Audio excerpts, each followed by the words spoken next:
कल्याणमस्तु में स्वागत है। नमस्कार। स्वामी पुरुषोत्तमानंद द्वारा रचित एवं श्री प्रदीप नारायण शर्मा और श्री एस.के. पाड़ी द्वारा अनुवादित पुस्तक एकाग्रता का रहस्य विशेषकर विद्यार्थियों के संदर्भ में प्रस्तुत है। एकाग्रता के रहस्य को सरलता से समझने के लिए पुस्तिका को 3 वीडियो के रूप में आपके समक्ष प्रस्तुत किया गया है और उसी प्रस्तुति में यह तीसरी कड़ी है।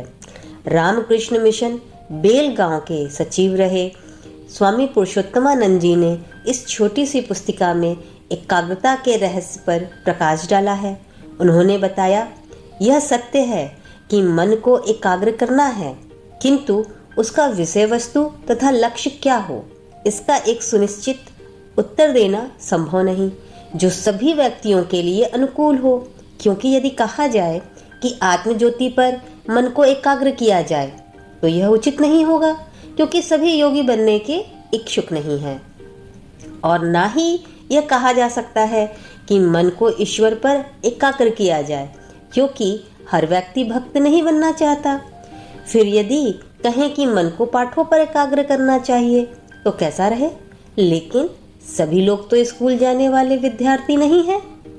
अतः सर्वाधिक उचित तो यही होगा कि प्रत्येक व्यक्ति स्वयं ही मन संयोग के लिए अपना खास विषय चुन ले। किंतु यह पुस्तिका विशेष रूप से छात्रों से संबंध रखती है। अतः यहाँ पर स्वामी पुरुषोत्तमानंद जी ने इसी बात पर चर्चा की है कि विद्यार्थी किस प्रकार अध्ययन में अपने मन को एकाग्र करें। जिस प्रकार प्रत्येक योगी को ध्यान करने के लिए एक स्थिति तथा उचित रूप से सुखद आसन की आवश्यकता होती है, उसी तरह प्रत्येक विद्यार्थी के पास अपने किताब कॉपी को फैलाकर श्रद्धापूर्वक बैठने के लिए उपयुक्त टेबल कुर्सी जरूरी है, जहाँ पर छात्र आसानी से पढ़ाई कर सके। छात्रों तथा योगियों में कई दृष्टि से समानता दिख पड़ती है।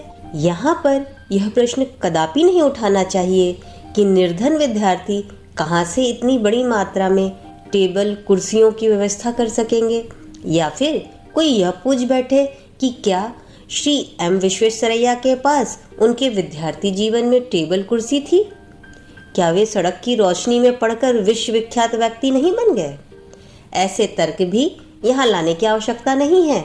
निश्चित रूप से सड़क की रोशनी में पढ़ने वाले सभी बालक विश्वेश्वरैया नहीं बन जाते। इसलिए जिन लोगों में टेबल कुर्सी लेने का सामर्थ्य नहीं, वह कम से कम डेस्क तो रख ही सकते हैं। एक बार लिखने या पढ़ने बैठ जाने के बाद अनावश्यक रूप से अपने शरीर को हिलाना नहीं चाहिए। बहुत से छात्र पढ़ते समय अनमने होकर किसी न किसी वस्तु को घूरते हुए अपना पेन या पेंसिल चबाते रहते हैं, मानो वे किसी गहरे चिंता में डूबे हुए हों। ऐसे ही और भी कई प्रकार के दिखावटी आदतें होती हैं। यह सभी एकाग्रता में बाधक है। जैसे एक हिलते हुए बर्तन में रखा हुआ पानी स्थिर नहीं रह सकता, उसी प्रकार शरीर की मुद्राएं बदलते रहने से मन भी चंचल होता रहता है। अतः अध्ययन के समय एक उचित तथा स्थिर मुद्रा में बैठना बड़ा महत्व रखता है। अध्ययन के लिए एक बार में एक ही विषय लिया जाए। जब अध्ययन के लिए एक निर्धारित विषय चुन लिया गया, उसके बाद मन को कम से कम 1 घंटा उसी में तल्लीन रखना चाहिए। किसी पुस्तक को मात्र पढ़ डालने से ही अध्ययन नहीं हो सकता। एक पुस्तक को केवल पढ़ डालने और उसका अध्ययन करने के बीच में जो अंतर है, व्यक्ति को उसे अवश्य समझ लेना चाहिए। एकाग्रता दोनों में ही लगती है। जल्दबाजी में किसी पुस्तक को पढ़कर पाठक उसके सार संक्षेप से परिचित हो सकता है, परंतु विस्तारित अध्ययन मन को इस योग्य बना देता है कि वह विषय वस्तु की गहराई में उतरकर उसके यथार्थ को जान ले, जो बहुधा सरसरी निगाह से छिपे रहते हैं। इसके फलस्वरूप विषय वस्तु पर अच्छी पकड़ हो जाएगी और भावी अध्ययन में भी सहायता मिलेगी। और जब हम अध्ययन के लिए किसी विषय को लेकर बैठते हैं तो उसे पूरे 1 घंटे तक जारी रखना अत्यंत आवश्यक है। सामान्यतः मन किसी नए विषय को सहसा ग्रहण करने के लिए तैयार नहीं होता। दिन भर हम जिन विभिन्न कार्यों में व्यस्त थे अथवा हमारे मन में जो विचार चल रहे थे वे अब पढ़ाई आरंभ करने के बाद भी सक्रिय होंगे। अतएव अध्ययन के लिए तैयार होने में मन को 8 से 10 मिनट तक लग जाते हैं। जब मन इस प्रकार की विषय वस्तु की गहराई में डूब रहा हो तब यदि अचानक अध्ययन रोक दिया जाए तो एकाग्रता भंग हो जाएगी एवं पढ़ाई का नुकसान होगा। अतः कुछ मिनटों बाद जब मन एकाग्र होता है तो उस अवसर का उपयोग विषय का गहनतर आवाहन करते हुए गंभीर अध्ययन के लिए करना चाहिए। इस तरह मन को कम से कम 1 घंटा तक निश्चित रूप से अध्ययन में लगाए रखना चाहिए।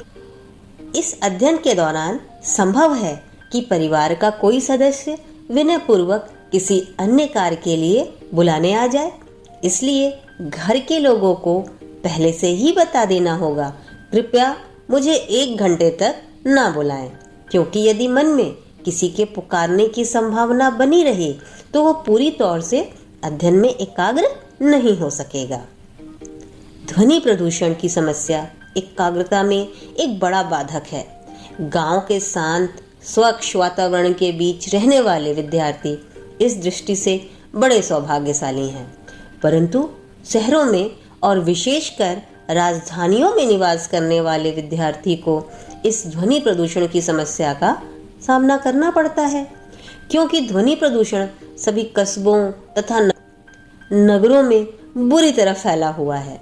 अतः इसे सहन करने के सिवाय अन्य कोई विकल्प नहीं, चाहे कोई कितना भी इस समस्या को नज़रअंदाज करने का प्रयास करे।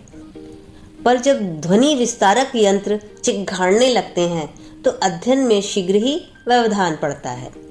ध्वनि प्रदूषण से निजात पाने का एक रास्ता है और वह यह है, छात्र अपने मन के भीतर अध्ययन में उत्कृष्टता प्राप्त करने की तीव्र इच्छा विकसित करें।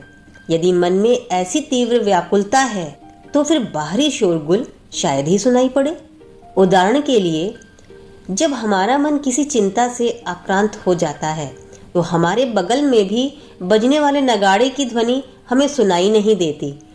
परीक्षा के सिर पर आ पहुंचने पर यह व्याकुलता चरम सीमा पर दिख पड़ती है, परंतु यदि परीक्षा के दूर रहते ही यदि हम उनमें श्रेष्ठता हासिल करने की दृढ़ आकांक्षा को पालें तो हम अध्ययन में एक प्रकार की एकाग्रता विकसित कर सकते हैं।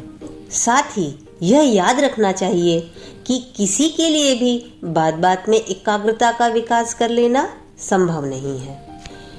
एक दूसरा उपाय भी है जिसके द्वारा अध्ययन में एकाग्रता प्राप्त की जा सकती है, और वह यह है पठनीय विषय पर अच्छी तरीके से ध्यान देना।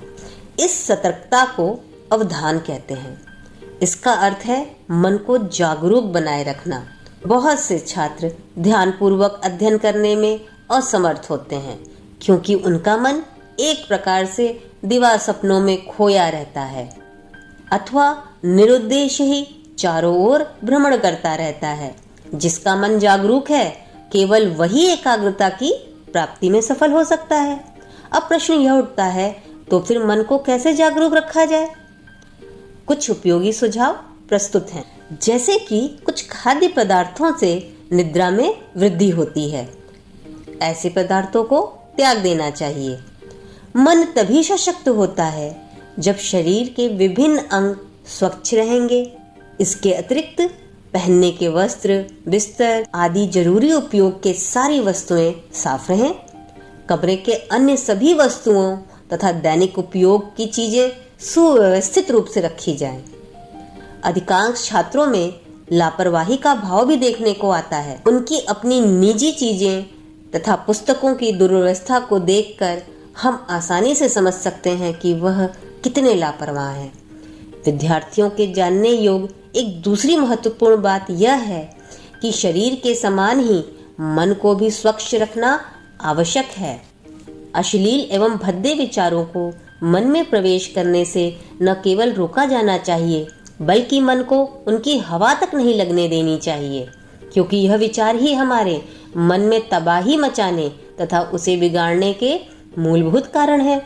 एक शुद्ध तथा अदूषित मन आसानी से एकाग्र हो जाता है, अतः बुरे तथा दूषित विचारों को मन के पास नहीं फटकने देना चाहिए। छात्रों को मन ही मन संकल्प करना चाहिए कि मैं 1 घंटे के भीतर इतने हिस्से का भली भांति अध्ययन करूंगा और निर्धारित समय के दौरान उस अंश का अध्ययन पूरा कर लेने की पूरी कोशिश करना चाहिए। आरंभ से संभव है कि निर्धारित समय में उस हिस्से का अध्ययन समाप्त न हो सके, परंतु ऐसे आकुल प्रयत्नों से मन के जागरूक रहने की संभावना बढ़ती है। इस प्रकार से मन को जागरूक रखने का यह निरंतर प्रयास काफी हद तक मन की एकाग्रता को विकसित करने में सहायक होगा। एकाग्रता विकसित करने के इच्छुक छात्रों को चाहिए कि वह गपशप को विष के समान हानिकारक समझकर उसका त्याग कर दे। वैसे मित्रों के साथ पाठ्य विषयों पर चर्चा करना निश्चित रूप से सहायक सिद्ध हो सकती है। योगियों ने आविष्कार किया कि हमारी मानसिक ऊर्जा का बहुत बड़ा हिस्सा अनावश्यक बकवादों में नष्ट हो जाता है। बेकार की गपशप से मन का संयम नष्ट हो जाता है। दुर्बल शरीर तथा दुर्बल मन वाले व्यक्ति के लिए एकाग्रता टेढ़ी खीर है। सच ही कहा है, ब्रह्मचर्य द्वारा उत्पन्न ऊर्जा ही सर्वोत्तम टॉनिक है। ब्रह्मचर्य पालन करने के लिए कुछ सुझाव दिए जाते हैं, जैसे कि अपने अंदर में स्थित आत्मा के समक्ष सच्चे हृदय से ब्रह्मचर्य की शक्ति को बनाए रखने के लिए प्रार्थना करनी चाहिए। शरीर तथा मन को हमेशा शुद्ध रखना चाहिए। मनुष्य जैसे बाघों तथा भेड़ियों से भागता है, वैसे ही सावधान रहना होगा कि कहीं हम किसी असंयमित तथा अनुचित कार्य में लिप्त छात्रों की संगत में न पड़ जाएं। एकाग्रता की प्राप्ति में उपयोगी एक अन्य महत्वपूर्ण साधन है श्रद्धा। श्रद्धा विश्वास बाहर से नहीं प्राप्त किया जा सकता। यह एक ऐसा शब्द गुण है जिसे अंतःकरण से ही विकसित करना होगा। प्रायः प्रत्येक व्यक्ति ने कभी न कभी अवश्य इस श्रद्धा शब्द को सुना होगा, परंतु केवल कुछ लोग ही इसके अंदर निहित तात्पर्य को समझते हैं और इस श्रद्धा की शक्ति से वे अपने चुने हुए मार्ग पर उन्नति करते हुए लक्ष्य तक पहुंच गए हैं। विश्वास में ही शक्ति है, इसी को आत्मविश्वास भी कहा जाता है। संभव है किसी व्यक्ति की मांसपेशियां बड़ी मजबूत हों, परंतु उसे अपनी शक्ति पर विश्वास नहीं, तो यह उसके किसी काम की नहीं होगी।